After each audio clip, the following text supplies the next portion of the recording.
Hello everyone, this is Arrow, and welcome back to Sundown Moon Up Podfics. Today we'll be continuing Shouta Aizawa is Caught Horribly Underprepared by Hollowed Block '07, Chapter 7, and the problems start coming and they don't stop coming. Summary. After a very long and taxing day, Shouta and Izuku just want to go home and relax. Unfortunate that one more mini-boss stands in their way. If Shouta never ran into All Might again, it would still be too goddamn soon. The amount of stupidity required to outright crush a child's dream and leave them on a very, very high roof was pretty high. But then to backtrack, tell the kid about some generational quirk that injured him so severely he's 1 foot in the goddamn grave, and then to offer to give it to him? Shouta knew stupidity. He had been a dumb child once. He worked around kids. He married Hisashi and befriended Nemuri. He chose to work for Nezu. He knew stupidity, and he knew stupid decisions fairly well, but never in his 29 years of living had he ever encountered someone with so bloody little common sense and situational awareness that they would leave an emotionally fragile kid in a dangerous place, forego all safety procedures, and include the kid on some government-level secret. Shouta didn't even think words could express the sheer level of ire and doneness he could feel consuming his very existence whenever he had to even graze All Might's existence somehow. Billboard? No. Passing conversation? Never speak of All Might in my presence again. In person? So funny. You're hilarious. A real comedian.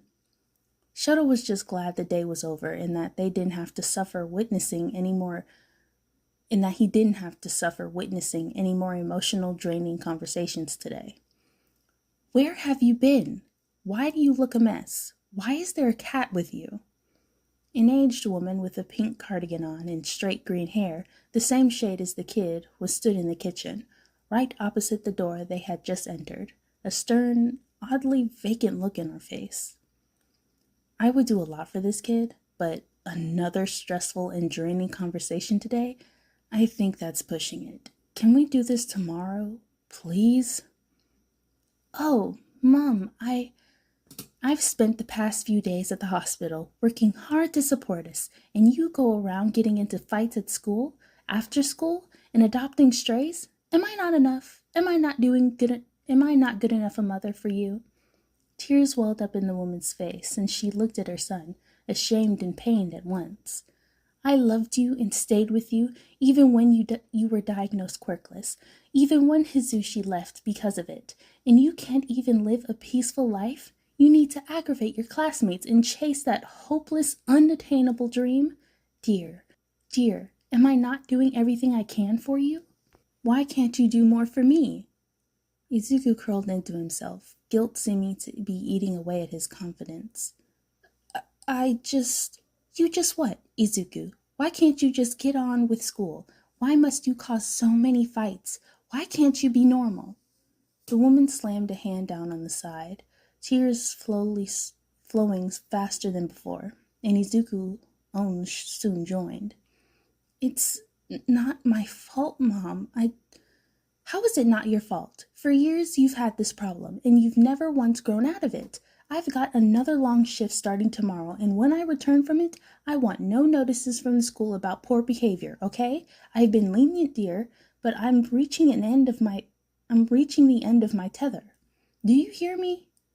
Izuku nodded, lips pursed, cheeks wet, but eyes clear of tears now. Thank you, dear. I'm going for a nap.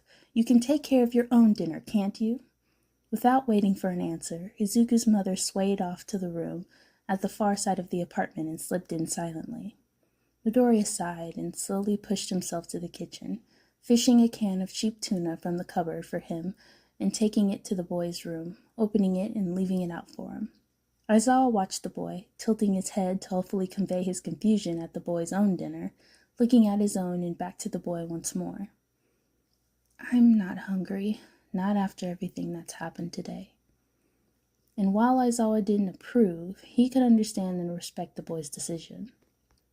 Today's been so much, Racer. School feels like an eternity ago. It's just... Izuku rubbed his wrist as if scratching them through the fabric of his uniform. Your namesake fights quirkless, did you know?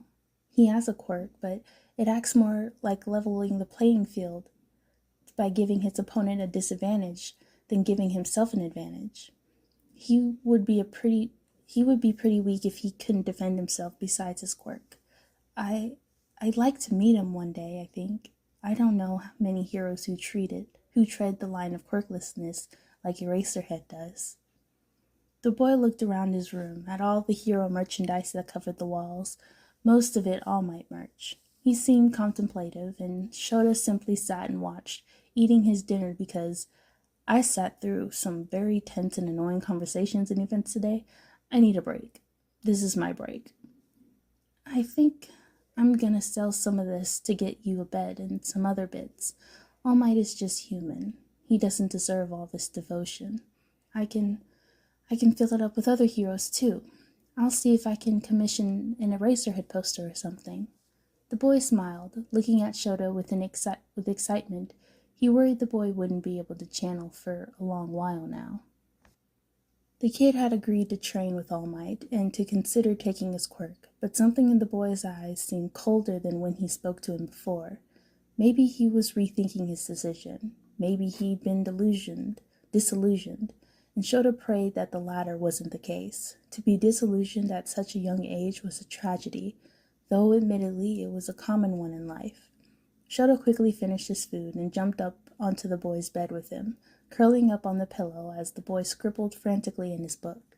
Leaning against the wall, lost in his own world with ideas of quirks and plans, the cat simply watched, content in seeing determination and excitement in the boy. Chapter 8. It don't bite. Yes, it do. Summary.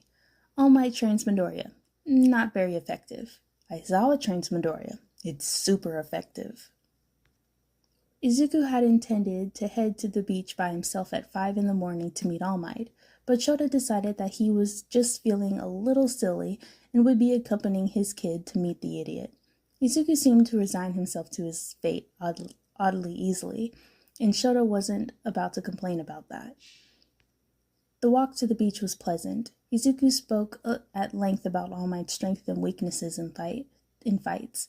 He had few weaknesses, but his life-ruining injury proved some existence at the bare minimum, and potential for improvement that his boy had noticed. Once again, Shouta felt felled at the sheer potential and intelligence of the Greenette. Glad he didn't have to speak because he wasn't sure he could provide rich enough conversation for Izuku in this topic. But before the pair realized it, they made it to the beach. The sun barely peeking out over the calm ocean, sky painted with rich oranges and pale pinks in the dawn redemption of starry night. The two stopped and stood in quiet admiration for the sight, until it was broken by a harsh, wet cough from behind them. Greetings, young Midoriya. Have you thought about my offer? What is that thing doing here?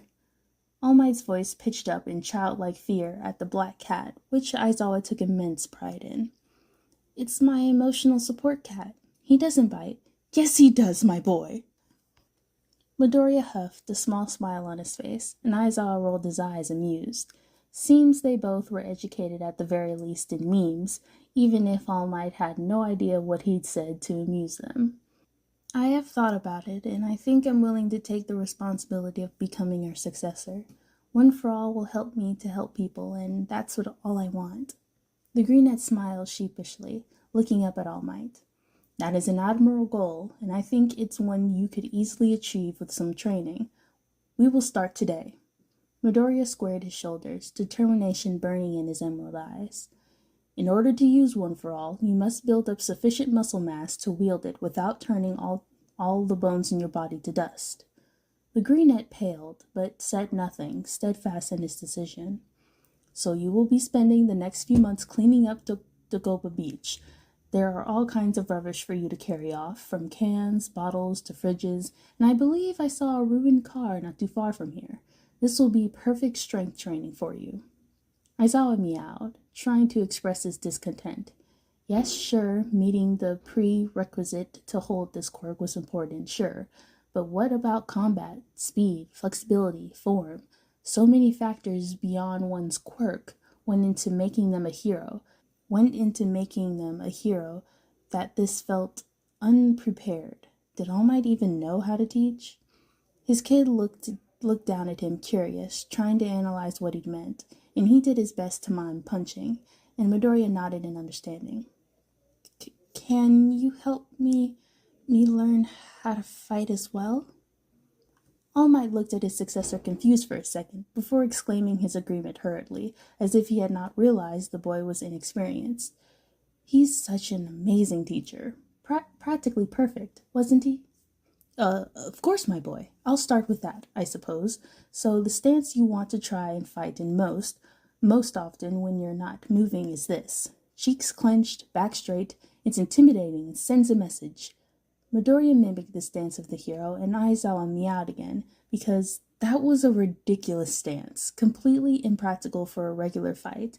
It was a quirk drive stance, and while the greenette may benefit from it in the future, it was illogical and potentially harmful to teach him that now. Shouta Aizawa may be in an unexpected scenario, but never let one call him unprepared to teach an uneducated child how to fight while under the effects of a quirk that made him a cat. His black eyes met green once more, and Aizawa quickly weaved around Midoriya, fixing his footing, and jumped up onto the stray pile of rubbish, gently taking the greenette's hands in his teeth and guiding them to hover in front of the boy's face protectively. Aizawa crouched and waited expectantly until the boy too crouched slightly, and the cat nodded approvingly at the stance. Eat shit, All Might. Said hero was looking baffled and slightly embarrassed at having been outdone by a cat. A cat knew how to guide his new mentee into an effective fighting stance, and did so with no words. Thank you. What is the cat's name, young Midoriya? Eraserhead. The boy grinned brightly, looking affectionately at said cat. Thank you, Eraserhead. The spindly man shifted on the spot, clearly uncomfortable and glaring at a smug Aizawa who was looking unimpressed at the hero. It has been a long day for his kid, training early in the morning and a long day at school, with cutthroat whispers swirling around him whenever he couldn't find himself alone. Shouta was glad that the day was over, and that Izuku would get a chance to relax, because it had been a while since he'd seen the kid so determined with something so foolish guiding them. If All Might trained his kid, the potential for him to pick up bad habits such as that appalling fighting stance was astronomical. Now Shouta and Izuku were lounging, both relaxing in their own respective ways as they winded down for the day. The greenette was writing in one of his notebooks, muttering as he did, and the Norette was sitting atop his lap, having the behinds of his ears scratched. It was nice, sue him. Due to all the tenseness of the past week, it was nice, for both of them, to relax and de-stress with someone there, even if they weren't interacting particularly much. The only thing that would make this any better is having Zashi around. Alright everyone, that is the end for chapters 7 and 8 of Shouta Aizawa is Caught Horribly Underprepared. Thank you so much for listening, and I'll see you all soon.